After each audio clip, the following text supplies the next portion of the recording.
Hi there, Aiton. Hey, good morning, Baruch. Good morning. How are you? I'm fine. It's the most quiet morning in the year because it's here the second Easter day. So everybody's Ah. sleeping quiet. Yeah. Great. Here we have a Passover vacation, so it's quite the same. Oh yeah.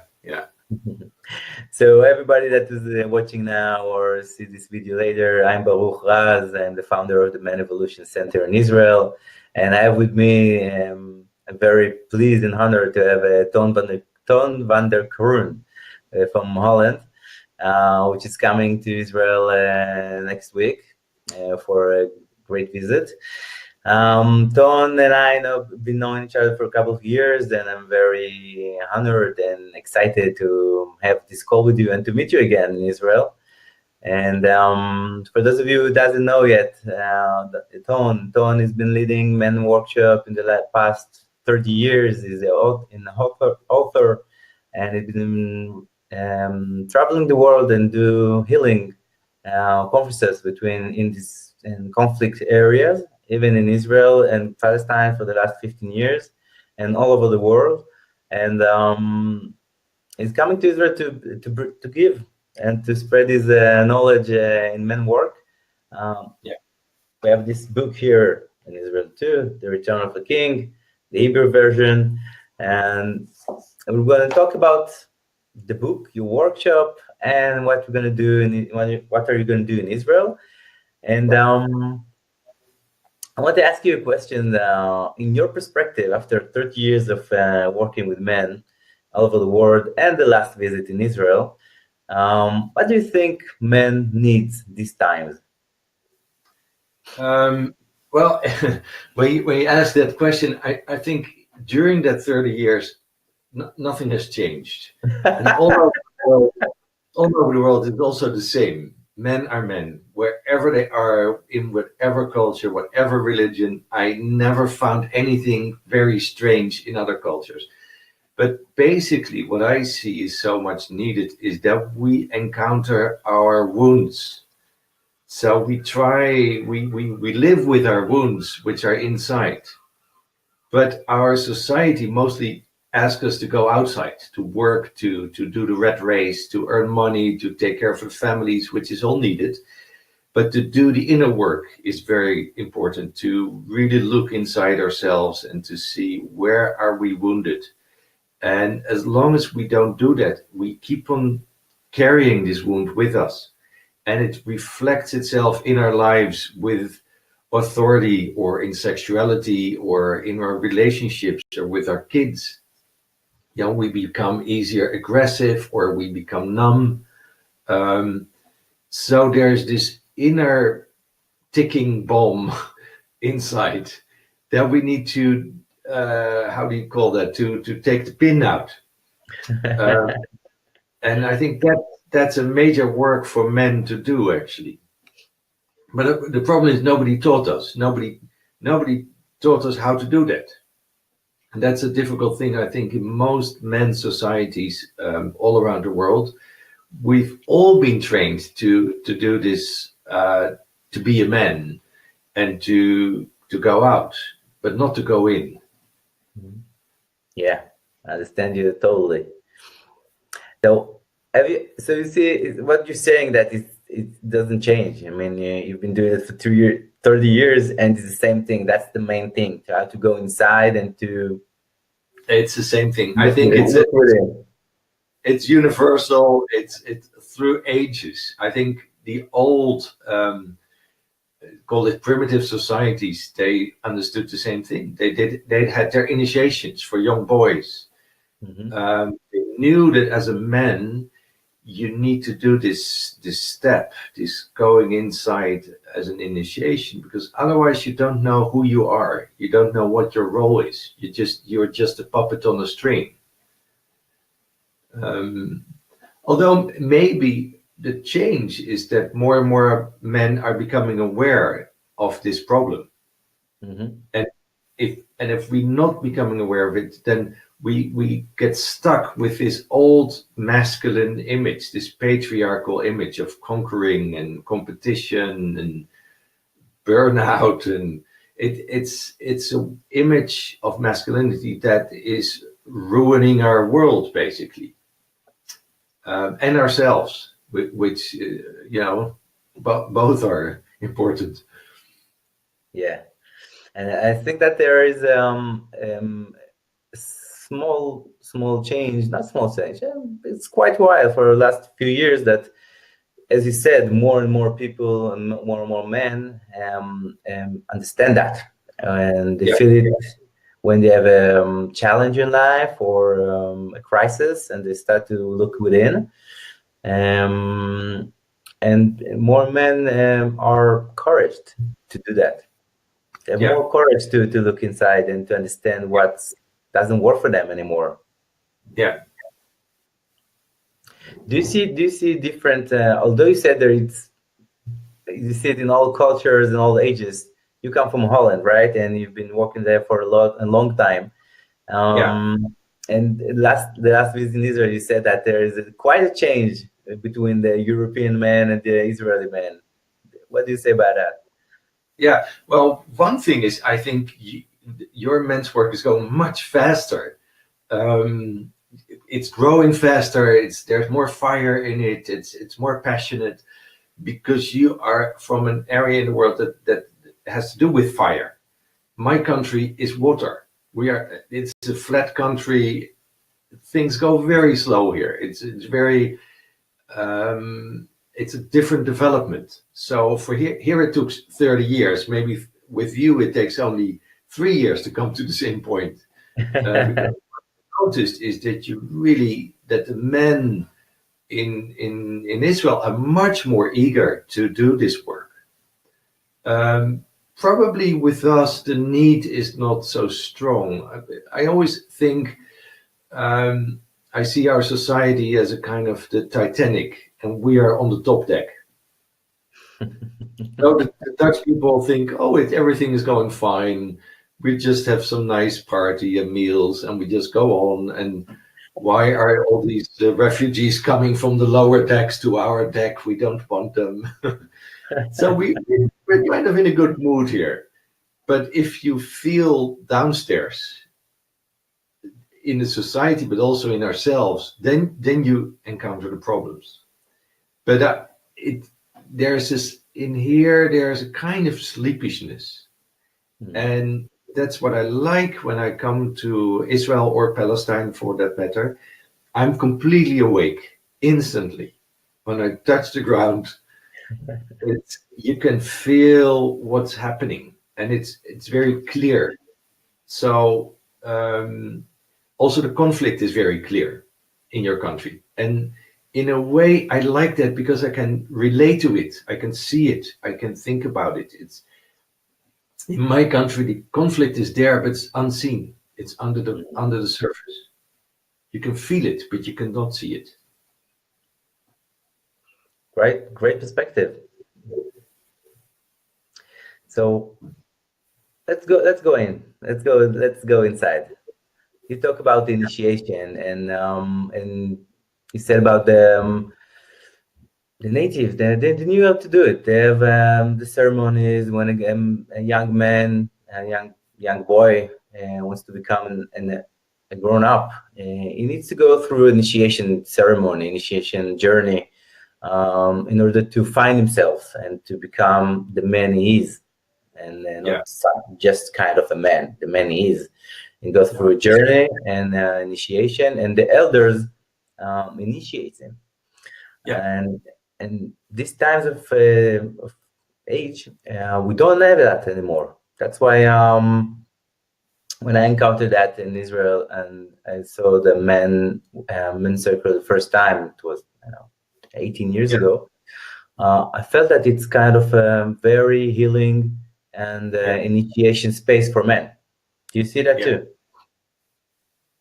Yeah, if that's why I like to do it so much, because you see these men coming, and then after 3 days you see a completely different man walking out of the workshop. Very touch is much more integrated and complete in himself. So it's yeah, I still love it. After 30 years, it's I find it amazing to do it, actually. Great. All the time I want to take the photos before and after. The face changes, the look changes, the I've even seen physical changes. There was once a man with a hump on his back, and so I embraced him and said, "What's there?" And he said, "I have this. It's been completely grown into my shoulders. This stress." And when he left, this whole hump was gone. And I thought, "Wow, that's amazing." Within 3 days. So it's interesting to see, but mostly the face changes. You become more alive. Yeah, more alive, more centered, more present. Yeah. So let's talk about the initiation part. What is? Yeah. So I understand that men needs it today, but why? Why do you think the man needs initiation these days, specifically? Why is it so important for men to go through initiation? Well, I think we're all familiar with living in the matrix. You know, we earn our money, we do our best, we have a job. It's going on and on and on, and we are stuck in a way in this pattern. So what we do want is to come out of the matrix and to be ourselves and to say, okay, what's my task here? What's my role in this greater play? So I think that's why we need initiation, to not be a victim of a whole system of a world around us, but to become the hero of our own lives.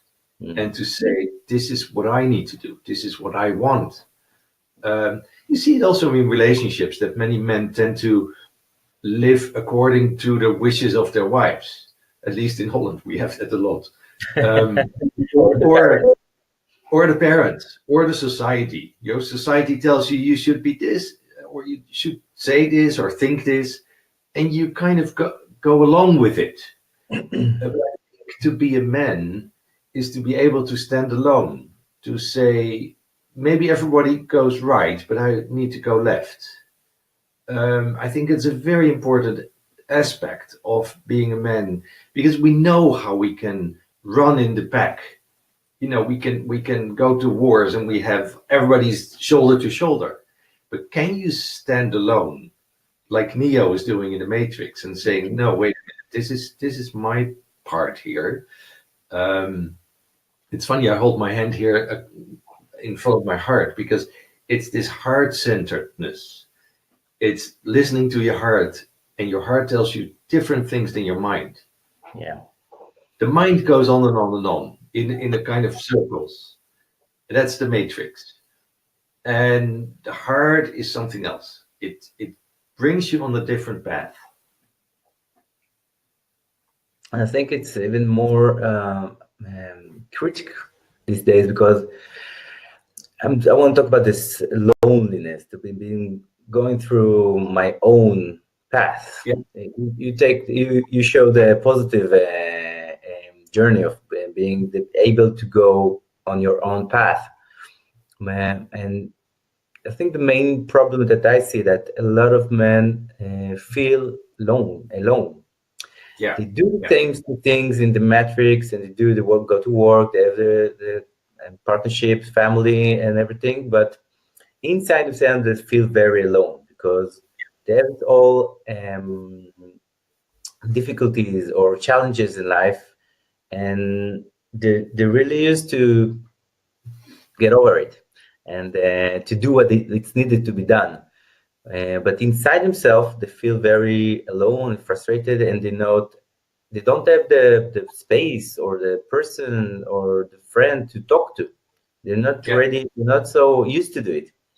And I think that when we have a men's circle, men retreat or something, it's the initiation part that is very critical to do, to go through go inside yourself and see what is missing or what is wrong, and to look at it in front of your eyes, and to say, okay, this is what is wrong in myself. This is what doesn't work for me. And to have space for your feelings and your needs and your frustrations, your hopes, your desires, or whatever. And that's a very good space to do it, to go inside yourself. And I think the healing part there is, so you could do it in any workshop. But why is some person to do it with men? I think that when you see different men around you, and they all do the same things, they go inside themselves and develop. They're there to for the development and to become authentic to themselves. That's itself is an initiation for men to heal your masculinity and to be authentic in your masculinity. And you see, this is a man, and that's another man, and we're all the same. And we have different types, but we have the same issues, the same problems, the same desires, and what? The same struggle. Yeah, same struggle. And when you see that, something is like, okay, relax. I can be myself. Yes, I'm not alone. I have my brothers with me, and now I can go deep inside myself and to find my own heart, my own voice, my own spine, my own center. I love it what you say, and many times I think that loneliness comes from the fact that we have to perform, we have to fit in, or to do as we're supposed to do, and which makes it very lonely on the inside. And as soon as you can drop the mask and say, okay, well, probably we're all in it together, and we all have the same fears and what you just said, the same struggles, then you can indeed relax and say, okay, this is me. It's not perfect. It's never going to be perfect, but it's fine. I'm okay. I think that's kind of the blessing we need, that we're basically okay. I think that's what fathers give to their sons as a blessing. You're okay. Whoever you are, but you're my son and you're fine. Exactly. And the second part of the same blessing of the father, I think that we kind of lack the challenging part in our development. I mean, we talked first about the thing that we go after to look at our wounds and to become more authentic to ourselves. I think there's some men that needs to do this work and to get connected to their hearts and to their source. Some other man needs to do the work of being challenged to become more themselves and get out of the numbness of life, to be challenged to be there fully, to live full. So this, I think, that's the second equality of men work that I have in my circles, and I see that you do. That men sits together, and the first of it is everybody's fine. You're fine as you are. That's the basic. We can relax and you can be ourselves.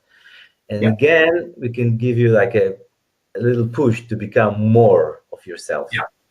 To be challenged, to give your presence, to be fully present in your sexuality, in your couplings, in your wife, with your family, with your purpose of life, whatever it needed, to become you and to give yourself fully. Do you see that in your men workshops? As I said, in Holland, we are a country of a flat country, very watery. So we miss this kind of fire.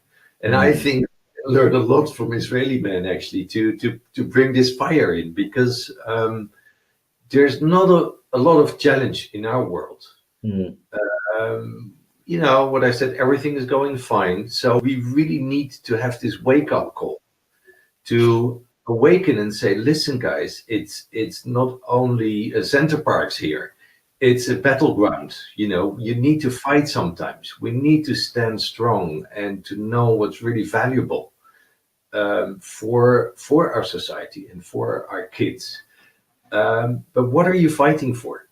That's a very good question, because sometimes men fight for only money, or they fight for their own survival, but I think you have to go inside to do this inner work to see, so what is really the fight that needs to go on? Because of course we see a lot of fighting in the world around us. Mm-hmm. But what's the true fight? What's really a higher cause? It might be different for everybody, but you have to listen. You have to hear this voice inside to hear your guidance, your inner guidance, and to know, this is what I was meant to do. Mm-hmm. So I think everybody has a certain task or a mission when he comes on this planet. And when you wake up, at some point you will find this mission, and you know, okay, this is my destiny. And when you find it, life will not become easier or more smooth or more spiritual. It becomes more challenging. It becomes more interesting. You have to play your part, and that's the fun of it. Great. So you're gonna bring all that. I hope so. Yeah, I'll be there for you to help you with that. And thanks for the invitation to assist you there in the workshop. So let's talk about the workshop. We didn't talk about the book, so maybe we just talk about your book, because it's bring the essence of that, and the workshop will explore this journey of initiation for men, and very deep. I really like your work, because you do a very deep and hands-on. You don't talk about things. You go through initiation procedure or learning. Straight Sorry. Straight into it. And so let's talk about it. So in this Return of the King, your book that you wrote almost 30 years ago. Yeah. Just tell us about your book, because we're going to do a initiation almost free, with like reading the book for our body, right? Yeah. Well, the fun is I based the book on the 7 chakras. So there's 7 chakras in the body, and I connected them to 7 archetypes. I say I connected it, but this whole book came to me in a dream. I was waking up the night before my daughter was born, and I had this very strong dream with an image of a cover, The Return of the King. And the next day I sat down writing, and I wrote the book in one go. It was just it just came through as an inspiration. And then, so I got this connection between the archetypes and the chakras. So there's 7 archetypes. And so it's the holy man or the prophet, the magician, the jester, the king, which is the heart, the warrior, the lover, and the wild man. So we'll go into that much more deeper in the workshop. But the main character in the book is the king, which is the heart. So what I noticed with men, and what we just talked about, is that the king is not there. We are lost, or we too much in the mind or in the belly, but the king seems to be absent. And that's something that I noticed in many stories, in mythological stories or fairy tales, that the king is wounded, he's gone, he's sick, he's lost. So the task of the hero is to bring the king back. So that's the return of the king. And this is both an internal process inside ourselves, but also in the world around us. How do we act from the heart and not so much from the mind or from our guts? Great. So what you see that what kind of men do you think this initiation is for them? What kind How of do what? I know that this is the time for me to go through initiation? Because this is what we were doing. Yeah, it's difficult to say, actually. I think if you hear the call, if you listen and you think, I need to be here, it's this inner voice that tells you to go to a place. Don't do it if it's just thinking, maybe I should. You shouldn't do anything. Just follow your calling, and if you need to be there, just be there. Oh, This is already the first lesson. Don't trust yourself. Feel inside if that's the right thing for you to do. Of course, we can say, I think it's initiation these days is valuable for almost all men, because we're all in this huge thing of missing initiation and not knowing what to do, basically. So I see men coming to my workshops who are in a very high position in society, or very low, or everywhere in between.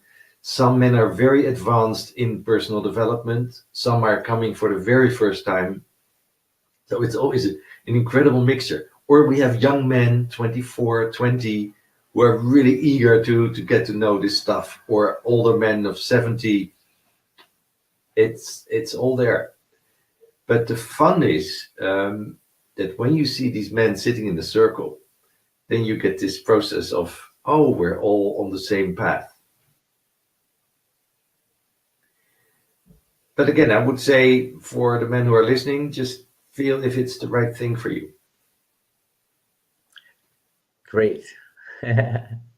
So for the details, it's on the May 2nd till May 4th.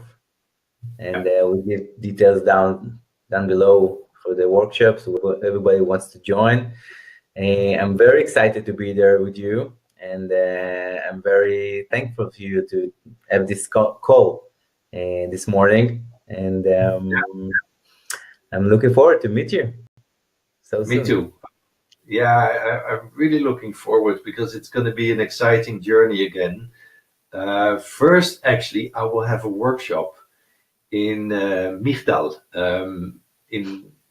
we call it Magdala, for about 35 women, Israeli women. So I think that's very exciting, talking about another of my hobbies, which is Mary Magdalene. So if I'll survive that, I'll do the men's workshop with you.